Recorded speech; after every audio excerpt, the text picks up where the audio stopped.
se tam razborili?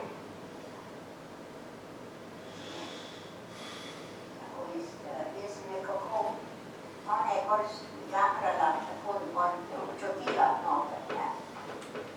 Jaz pa nisem neko bolj energična sem bila za to, da samo eno tisto, tako da tisto umrta ni posvojil. No, pa so pa prišli prvi politismo, ker so bila pa enkrat osvoboditev, prej pokrižna osvoboditev, januarja mesa, 15. januarja, fašiškami streljanje, ne, dan.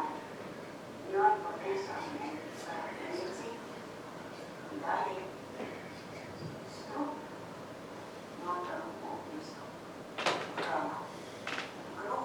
Kruh so nas zastrupili, hrano kruh, no in pozami kruhano, 15 000 kruhano, in pa tudi pred so bili. Podjel smo hodili v te doma to, za jeska. To je do prvo na koncu. In pa so 10 000 dolarov, pa višji samo višji. Drugi doma. Zadali strup, zato da na vodo vidite, da bi kar v peč vrgli. Tu so oni imeli namen, ne, da na vodo vidni. Amerikanci bi prije na vodo vidni, pa vidite mrtve. Drugi vir, ne. Oni ne bi povedali, da se je vrgli peč, ne. Samo so prišli pa na skrivno noter, v skrivno so prišli noter. In začel so jih pa ljubili, vse, tudi tista, drugi, ki so prišli in zahrtno, ne, jasno, če so pustili vse tiste papirje na mizi, pa so samo se pa na mizi, tam, cisarno sta vtekla, cisarno preko vrati vse, da so videli vse Amerikanci, drugi noter pa vse. A je vas ikrat bilo strah za vaše življenje? No, še nisem. Zdajmo, pokaj bo. Tam smo bili, pa pokaj bo, ne. No, in potem se bo isto, no, tako da proti koncu ni bilo tako, kot pri začetka, ne. Izvih vode, tisto. Ana Frank je bila drugačija, ona se bojala. Ja, vidite, mama je umrla, sestra je umrla, sama je ostala in ne. Predala se. A bila je mlada. Koji su ome? Dobro, eto, to je to. Inače, ovo sve možete naći na spletnim stranicama Istarskog povijesnog društva. Ima i transkript i sve. To je u principu, evo, bilo to kratko, ono što sam ja htio ispričati. Imate li kakvih pitanja? Počvate sa ploskama.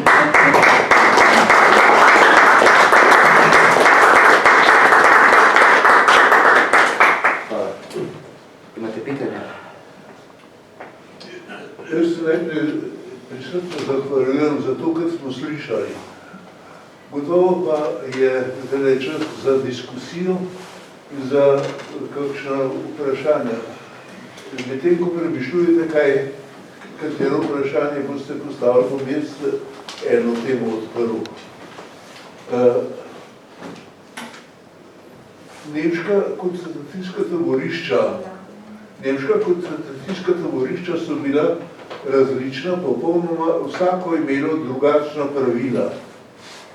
Tista, ki so bila na Poljskem, so sprav zunaj Rajha, so bila popolno ločena od vse nemške zakonodaje in so bila najbolj brezobzirna. To so bila taborišča, ki so bila namenjena totalnemu uničenju, likvidaciji. Sam osebno sem imel priložnost leta 1957 videti Majdanek in Auschwitz. In vem, kako izgleda taborišče, ki je namenjeno izključno ubijanju. Druga taborišča so bila drugačna.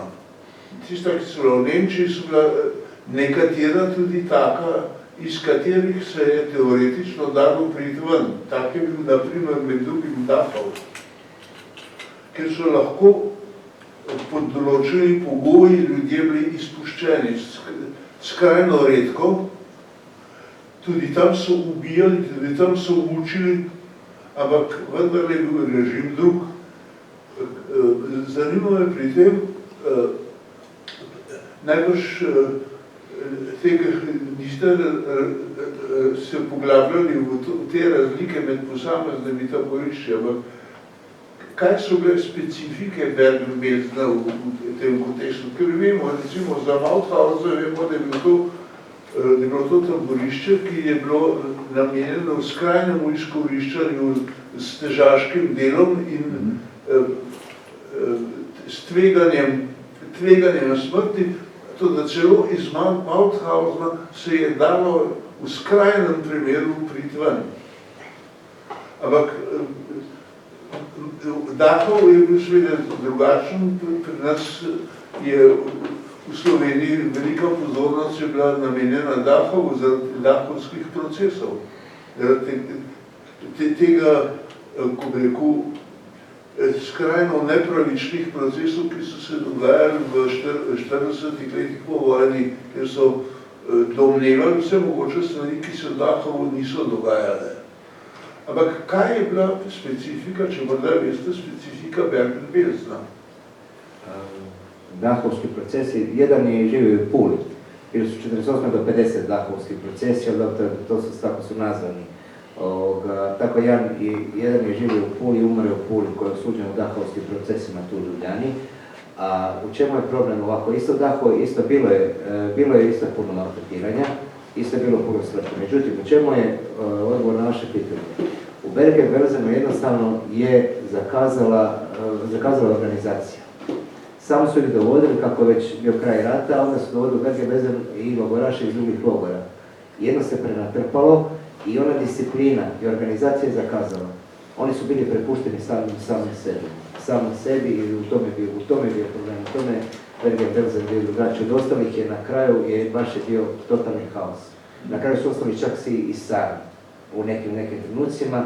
Nije više bilo briga, znači ono malo hrane što su bili nisu dobijali, higijene dobro nije ni bilo i upravo u tome stvar. Je bilo prekrcano i nije više organizacija, nije više funkcionirala. Zato to je bio u Bergen-Belsenu. Hvala. To je velika specifika je to, ne? Je razlika. To isto, i to je ono što sam prije rekao, digresija, odnosno veza sa Kamporom na Rabu, isto tako. Italijani nisu znali što samo su oni bili u onim šatorima, jadni ljudi i to jednostavno su vrli sami po sebi. Nije zakazalo, u principu sve, kompletan sistem je zakazao. U tome se. Jer ovo što ste vi rekli, slažem se s vama, i u Poljskoj i tako dalje, ali postojao sistem. Bio je sistem uništavanja i tako dalje, a ovdje više nije bilo nikakvog sistema. Ker iz tega, kar ste povedali, je razumljivo, da so sploh lahko komunicirale te ženske z Ano Frank. V mnogih taboriščih je bila stvar takšna, da so bili takšni stiki med barakami praktično nemogoči, da je bila skrajna strogost organizacije, ker so bili taboriščiki razporejeni, tako da je bil kapo tisti, ki je vodil vse skupaj, odločil za vse skupaj in celo odločil o življenju in smrti, prisiljen je bil odločiti o življenju in smrti svojih sojetnikov. To je bila vrsta takih taborišč. Bergen-Belsen očitno je bil drugačen, če so lahko te ženske med seboj sploh vsaj minimalne besede izmenjale. Da, oni su tamo žele ostavljeni da umru. To ostavljeni su da umru, kaže sistem organizira. Vjerojatno, znači mi govorimo o Bergen-Belsenu početkom 45. godine. 43. godine kada znači, prvo su bile barake njemačke vojske, poslije toga je bio konc logor.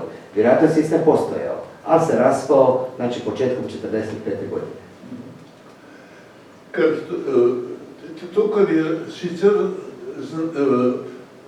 v svetu raziskano, pri nas pa precej neznano je to, kdo so bili v večini teh lagerjev SS-ovci,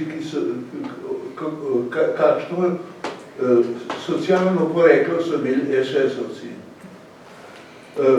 Odkrito je bilo to, da je večina teh SS-ovcev, ki so bili čuvaji v lagerih, da so bili drugo in tretje rojeni kmečki sinovi, zaradi tega, ker je nacistična politika določila nedeljivost kmetij in so s tem porinili drugo in tretje rojene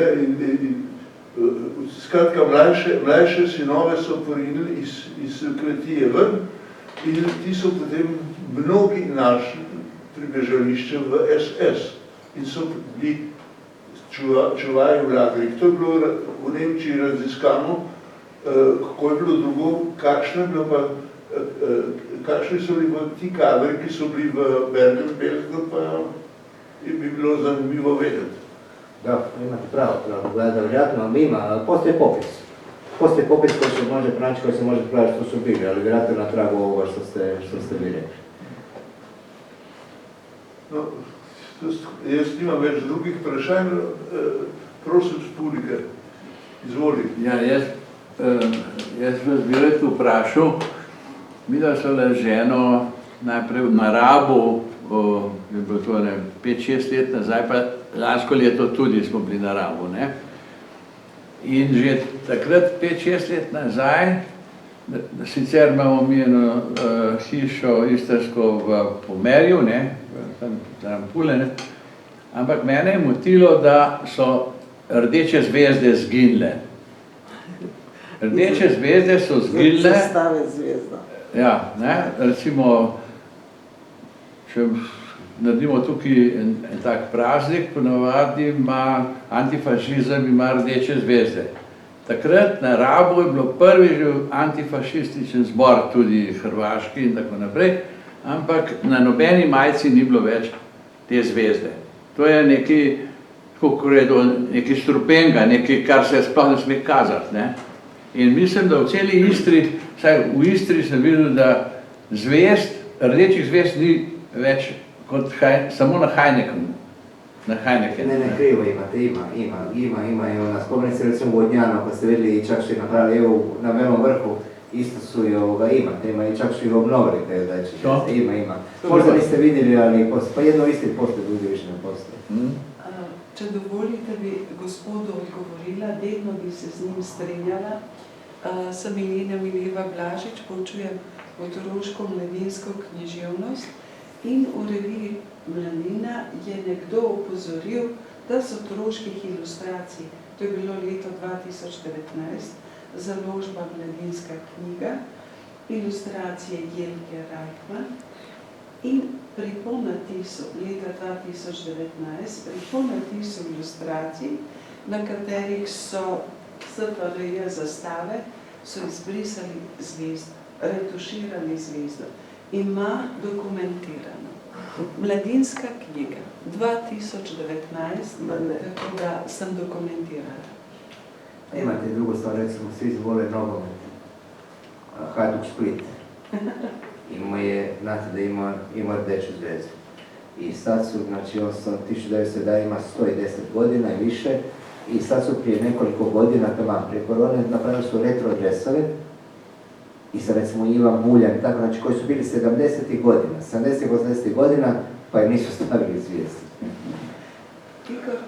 Še nekaj bi bilo treba povedati. Treba povedati, da je bistvena razlika med Slovenijo in Hrvaško ta, da je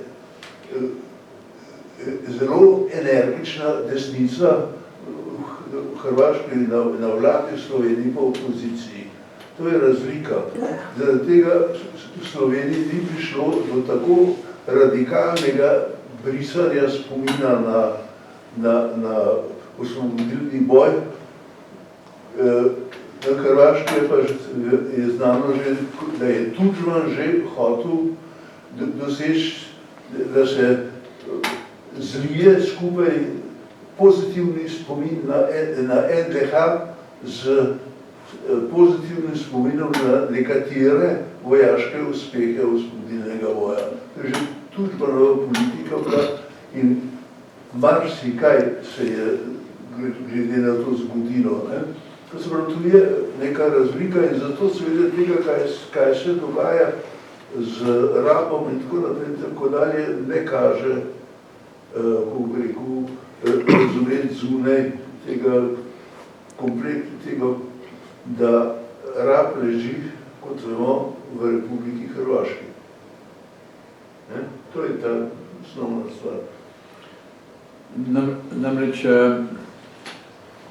tem, ker smo pač Istra, mi sploh nismo nikoli vedeli, ko smo šli v Pulo prej, tako naprej, ni bilo nikjer nobene meje, to je čisto nekaj groznega, pravzaprav.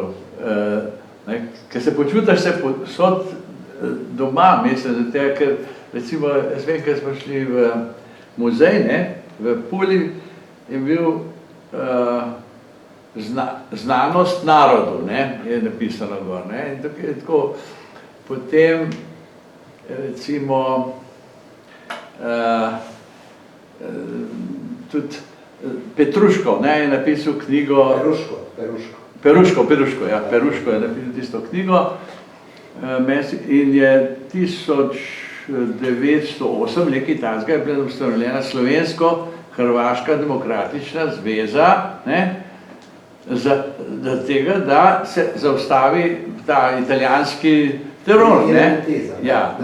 In mene zanima, ker se vi zgodovinar in tako naprej, ali je to recimo kaj bolj natančno veliko napisano in popisano, predvsem tudi zaradi tega, ker recimo Tigar,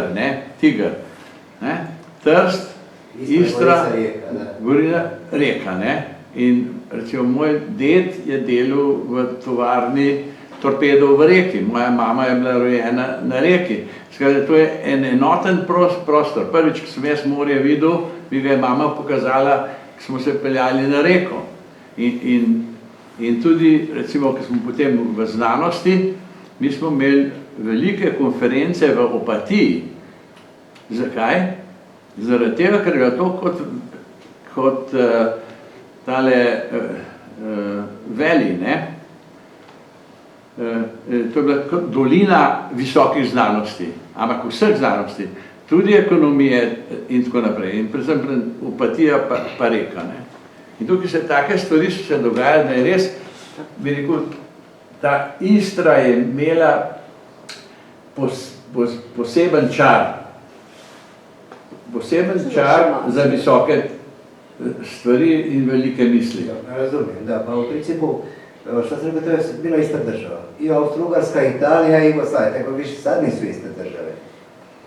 Više manje že su iste državi, a ovo što ste rekli prije, upravo ova stranica vezano za Tigar borbu i tako dalje, jako se puno radi na tome i obilježava se i ovdje se isto kod nas obilježava recimo i paljenje Narodnog doma u Trstu, pa poslije toga je bilo u Puli.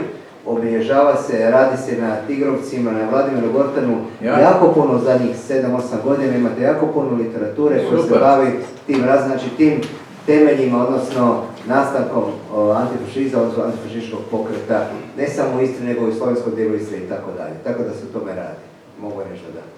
Tako stoji da tako da preteča smo bili u bivšoj državi, u nečem smo bili dobri, odnosno napredni i tako smo i tome i danas, upravo u tom proučavanju antifašizma. I jako puno istarski zgodovinari sa slovenskim i italijanskim zgodovinarima surađuju upravo na tim temama antifašizma. Pa bi lahko nekaj dodal samo, ki ste te primerjave dali zdaj med Slovenijo pa Hrvaško pa to, pa kako je z antifašizmom. Mi smo namreč na oddelku za zgodovino na Ljubljani, na filozofski delali analizo oziroma projekt, kaj se je zgodilo s antifašističnimi, s partizanskimi spomeniki na področju celotne Jugoslavije, nekdanje. Se pravi, kakšno je stanje danes in kak je odnos danes do teh spomenikov.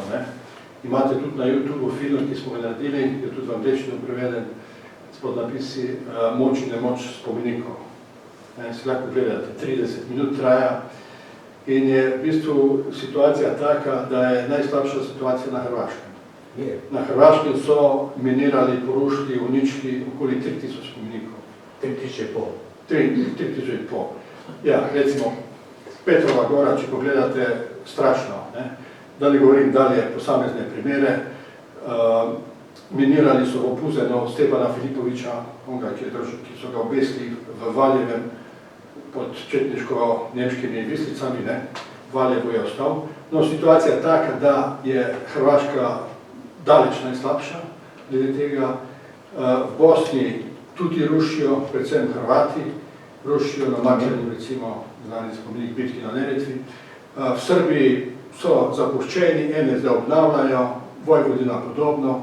Na Kosovu so v glavnem ostali, ampak iz razloga enega, ker ne vejo, kaj predstavljajo. Ki so v glavnem vsi abstraktne oblike, od Bogdanoviča večino spomeniki, razen v sami Prištini so znana zgodba Boro in Ramis, Srba oziroma Črnogorca in Albanca so Borotu odbili glavo, tako da je samo Ramis ostal. V Makedoniji je podobna situacija kot v Sloveniji. V Črni gori se tudi trudijo ohraniti in seveda tam so tudi razdeljeni na četnike in partizane in danes še na kdo je Srb, kdo je Črnogorec. Srpska pravoslavna cerkva ne priznava srpske državnosti. Skratka, situacija je različna. Tako da v Sloveniji je bilo najhuje v 90-ih letih, se spomnite požaganih jamborov okoli Ljubljane, so jih požagali. Zdaj so bili zadnji poskusi, da bi zrušili ta spomenik revolucije na Trgu Republike in zamenjali s spomenikom osamosvojitve, pa take norosti, kar se mene tiče. Tako da situacija je različna po Jugoslaviji, je pa nekaj dejstvo, da je veliko teh spomenikov antifašističnih velike umetniške vrednosti. In to je svet prepoznal tudi z razstavo v MoMI v New Yorku. In recimo, ko smo mi hodili po bivši Jugoslaviji, pridemo v Moslavini, tam spomenik od Džamanja, ona Krila svobode, se pripelje avto s hrvaško registracijo, ampak notran Bležinja. Lepo tih zanima arhitektura, ta fantastična arhitektura. Recimo v Nišu, Bubanj, isto, cela skupina, neki iz Anglije, samo grejo po spomenikih teh jugoslovanskih. Isto je bilo na obali, v Črni gori in tako dalje. Skratka, to sem samo hotel, ker ste ravno to temo odprli. Skratka, jaz mislim, da se je Hrvaška zelo poustašila. Srbija pa zelo početnikovala. Tam je totalno, kar reče Vučić, to je drugač. Zdaj smo imamo vsako leto Retrofest v Sloveniji, pa je predstavnik zgodovinar iz Srbije rekel, v Zagrebu imamo History Fest, v Sarajevo je History Fest, na Hrvaški je Clio Fest, v Sloveniji imamo Retrofest, a ta Srbija je rekel, v Srbiji imamo Vučić Fest. Malo sem bil predolg. Ne, super. A lahko še eno vprašanje. Se spomnim v tem Glasu Istre, je bila ki je prišlo do samostojnosti pa tako naprej, in je bila ena profesorica, ki je, oče je bil iz Kotor, kot vojno lice je bil iz Kotorja premeščen v Pulo, tukaj, ki so na letališče. No in je potem, ko je imela tele osebne dokumente za narediti, je morala tam, ne bi dokazala, da je ona skozi tam živela. Državljanstvo, ki je bila nekam različno. In potem ona tam razpravlja, da je bilo zgleda, da je to državljanstvo tako napisano, če si napisal, da si recimo hrvaški državljan, ampak da si srpske narodnosti ali pa Slovenci in tako naprej, si bil v posebnem delu. Mi smo, recimo, tukaj smo imeli Matevža Krivica, ki se je boril z izbrisanimi. Kako je to bilo? Malo ste sad išli iz konteksta ovoga, bilo je. Malo ste išli iz konteksta, to mogu reći, bilo je svašta je bilo. Svašta je bilo, malo ste išli iz konteksta ovoga. A imate raznih primjera, osobnih, tako da... I kod nas. Imate ovdje 20.000 tih izbrisanih, kod nas isto bilo toga Imate od primjera do primjera, sad neću ulaziti u kontekst svega, ali nije u kontekstu svega ovoga. To je to. Za še vprašanje? A imate kakšno primerjavo z med Bergnim Breznom in Ravensbrückom? Ker bo v Ravensbrücku namreč tudi zelo velik Slovenk. Da, bilo ih je, mislim, znate, iz konteksta, iz Istre su isto išli Auschwitz, Ravensbrück, mada su ih, kad bi bilo mjesta pa bi ih prebacivali u druge logore, u tome stvar. Govorim za nas, za naše iz Istra, znam da su Slovenke bi jako puno bilo tamo, ali vjerojatno što prema Auschwitzu i onda kad nije bilo recimo mjesta, onda bi ih slali tamo gore. A na kraju krajeva kad je padao front, Ravensbrück je bio u Njemačkoj, kad je Crvena armija dolazila, onda su ih selili na ovu stranu. Oni maršali smrti i tako dalje. Igor, če dovoliš, bi nekaj vprašala. Prvo bi se rada zahvalila Božidarju Fleischmannu, ker me je lansko leto marca, pač opozoril, da je v Puli odprt park Ane Frank. In tako se je začelo moje sodelovanje, tako sem zvedela za Anico Kovačič. V bistvu vprašala bi pa nekaj drugega.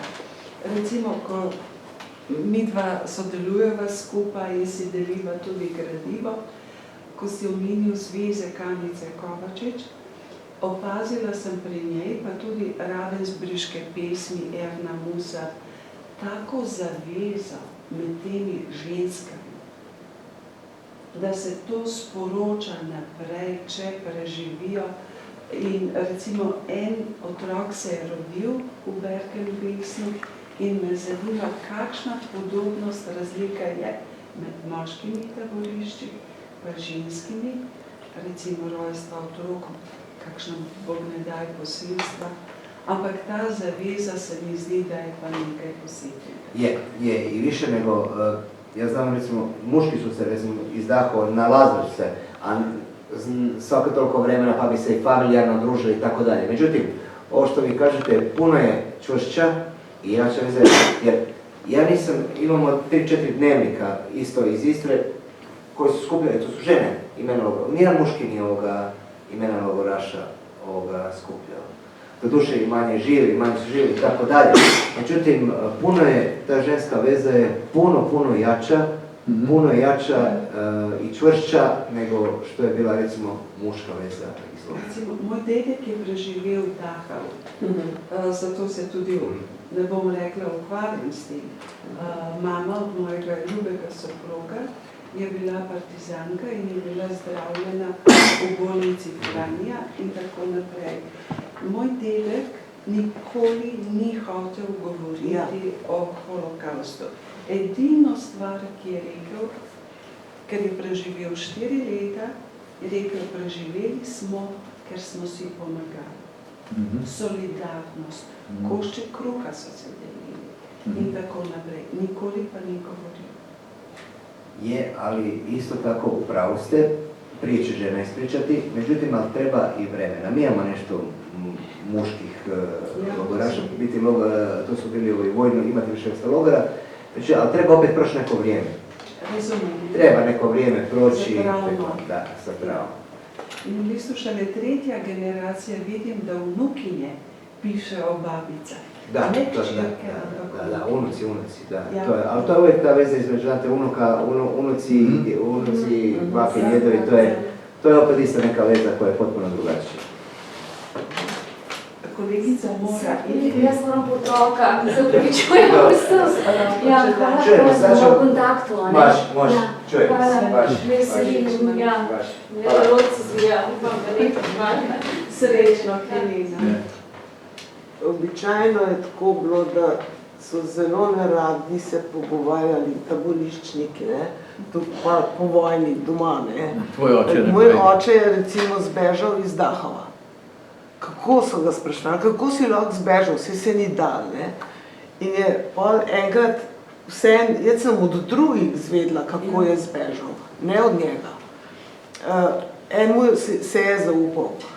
2 železničarja sta bila tudi zaprta tam zaradi tega, sta pač delovala tukaj. Rdeča sta bila. In sta vozila tiste vozove teh mrličev na en kup.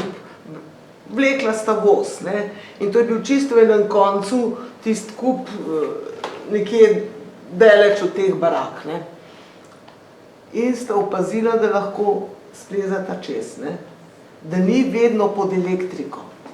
In sta vse naštudirala in sta splezala čez, ampak nista imela pojma, da je že taboriščam razpadalo, ker so že Amerikanci prihajali. Se pravi, to je bilo čisto na konc vojne in potem sta se skrivala, samo po noči sta hodila, kradla sta po njivah, kar je bilo za pojest, in po skednjih sta hodila 2 meseca iz Dachova do Jesenic. Ker sta bila železničarja, sta prišla pa na vlak in so jim dali karto in tako naprej, še zdaj imam karto to spravljeno. No in ni hotel nič govoriti o tem, nič z otrocmi, sploh ne, tako da ne vem, pa tudi drugi mi pravijo, da se nečejo pogovarjati, ne, da so zelo redki tisti, ki sploh kaj govorijo o tem. Je bilo prehudo. Je prav. Ja. Zdaj, tudi ne samo te, ki so bili v taborišči, tudi razni drugi, ki niso bili tako, se jim pol še vedno stavili ta razbeže jezik. Ja, to je v bistvu... Ker je ta vojna bila prehuda, prevelika je bila za vse to, tako da so ljudje to morali pravzaprav šele prebaviti, to traja desetletja. To sta dva svetova, med njima je težko vzpostaviti kontakt. Mučen je ta kontakt. Zato se ljudje rajši izogibajo temu, da bi govorili o tistem svetu, v katerem so bili najbolj grozne izkušnje. Šele potem, ko je vzpostavljena distanca zadostna, so sploh sposobni o tem govoriti. Tako. Darko, lahko še nekaj vprašam. To je fantastično, ne, ta tema je nekaj mislim, je naše društvo, imamo zelo hude teme, ampak ta je pa briljantna. Ne. Zdaj imamo pa sve določene izkušnje, ker smo toliko delali skupaj v jugoslovanskem prostoru tudi na znanosti, ne, in tako naprej. Imam določene probleme in izkušnje, ki so čisto življenjske. Recimo objavo ene monografije od enega zelo uglednega znanstvenika in tako naprej, ampak imam probleme, to je zagrebški profesor in tako naprej, zdaj imam te probleme, ki se kažejo s tem, da antifašizma ni bilo, da Jugoslavije ni bilo, da bratstveno jedinstvo ni obstojalo, ne? In po nesreči je še to, da je on srbski, po nacionalni se je pa še Srb, ne? In mu niso objavili knjige in tako naprej. No, tega tudi v Sloveniji. Je. Ja, seveda. To je seveda. Ampak najbolj tragično je, da imamo pobijanje, da ponavljajo se zgodbe, ko so bile v drugi vojni. Vsak dan danes umirajo take deklice, ki je bila Ana Frank. In to jih pobijajo oni, ki so najbolj nastradali med drugo vojno. Ja, tega pa jaz ne razumem. Zato, ker ni kontinuitete tam, ne? Tudi konec koncev tiste države niso preživeli ustanovili, pa drugi. Pa tudi te konvertite, ki so z ene strani šli na druge in tako naprej. Težko je razumeti. Je, težko. Slabi učenci zgodovine. Nikakvi. Kaže, kod nas povijest je 5 puta dna. Niko nikad ništa nije naučio. Bravo. Nikad niko ništa nije naučio. 5 dna. So še kakšna vprašanja? Se jih je veliko. Mislim, da smo izčrpali našega predavatelja. Jaz se mu lahko samo še enkrat najlepše zahvalim za dejansko zelo bogat in poučen večer. Hvala vam. Bilo mi je zadovoljstvo biti s vama i nadam se da ćemo imati još prilike surađivati. Hvala vam puno. Sem gotovo.